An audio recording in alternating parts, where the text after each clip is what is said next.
Seguindo a mesma linha de marcas como Ferrari e Lamborghini, a Aston Martin abriu as portas da sua divisão de modelos especiais de produção limitada em 2009 com o Aston Martin 177. De lá para cá tivemos modelos como o Aston Martin Vulcan, Victor e, acima de todos, o Aston Martin Valkyrie em 2023. E agora, 5 anos após o seu anúncio e diversos adiamentos, enfim, temos aqui a forma final do primeiro hipercarro híbrido plug-in de motor central da Aston Martin, o Aston Martin Valhalla.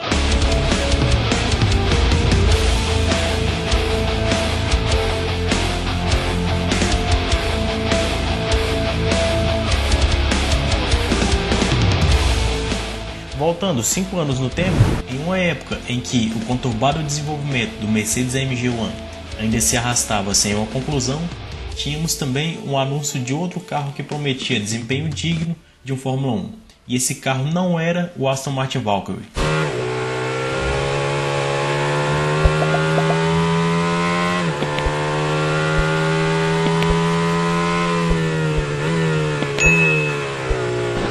Inicialmente chamado de projeto de codinome AMBR-003, o Aston Martin Valhalla, assim como o AMG One e o Valkyrie, também passou por um longo período de desenvolvimento, até chegar na forma final apresentada recentemente pela Aston Martin. A semelhança em termos estéticos renderam o apelido de filho do Valkyrie ao protótipo apresentado em 2019.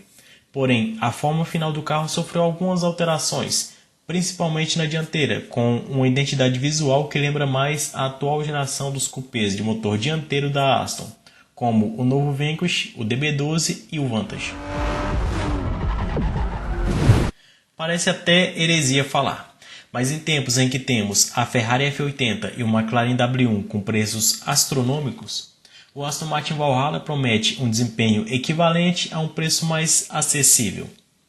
Inicialmente custando modestos $1 milhão, o Valhalla será uma edição limitada a 999 unidades e, para competir diretamente com carros como a já citada Ferrari F80, ele também traz uma combinação híbrida de um motor a combustão e 3 motores elétricos. Embora estejam vendendo a ideia de um motor completamente novo e feito sob medida como o do Valkyrie, na prática, o motor a combustão do Valhalla é uma derivação distante daquele mesmo motor encontrado no Mercedes-AMG GT Black Series, ou seja, um V8 biturbo de 4 litros, porém com muito mais potência, sendo aqui 100 cavalos a mais que no GT Black Series, totalizando 830 cavalos, sendo distribuídos apenas nas rodas traseiras através de uma transmissão automatizada de 8 velocidades e dupla embreagem. Os 3 motores estão montados sob os eixos do carro, com um na traseira, integrado à transmissão, e 2 na dianteira, que também fazem a tração das rodas dianteiras. Então, no fim do dia, o Valhalla é na verdade um carro de tração integral. A combinação desses 4 motores juntos rendem a potência total de 1.079 cavalos e 112 kg de torque, números muito próximos dos números do Aston Martin Valkyrie e custando basicamente um quarto do preço. E mesmo sendo muito mais barato, o Valhalla ainda tem uma vantagem sobre o Valkyrie. Além de poder ser recarregado na tomada, ele também é capaz de se locomover utilizando apenas a eletricidade por até 9 milhas, o equivalente a aproximadamente 14 km, e isso o Valkyrie não é capaz de fazer. E nesse modo, inclusive, o Valhalla passa a ser um carro apenas de tração dianteira. Assim como a Ferrari SF90 Stradale, o Aston Martin Valhalla também não possui marcha ré. Aqui o câmbio possui apenas as 8 marchas já citadas, sem a engrenagem da ré, ou seja, sem o engate tradicional da marcha ré.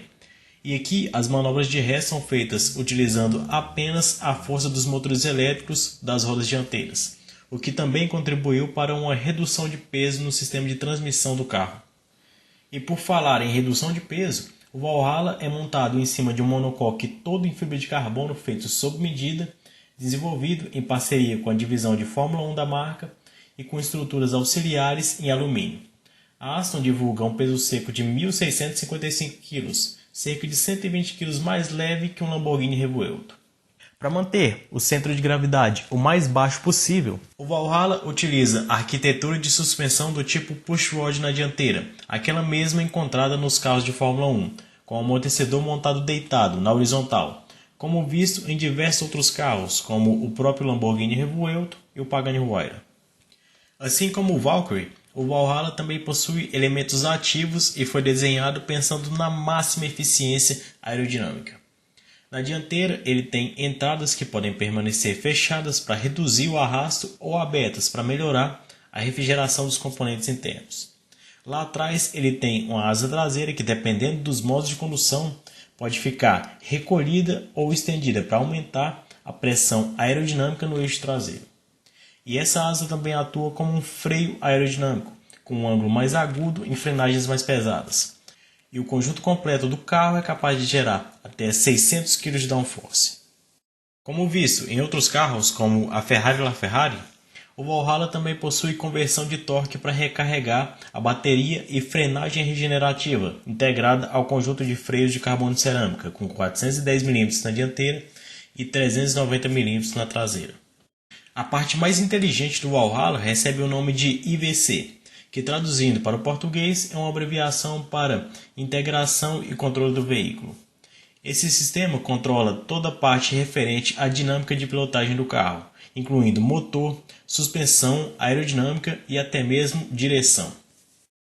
O Valhalla possui 4 modos de condução, sendo eles o modo EV, que é o modo elétrico, o modo Sport, o modo Sport Plus e o modo Race, que é o mais radical deles.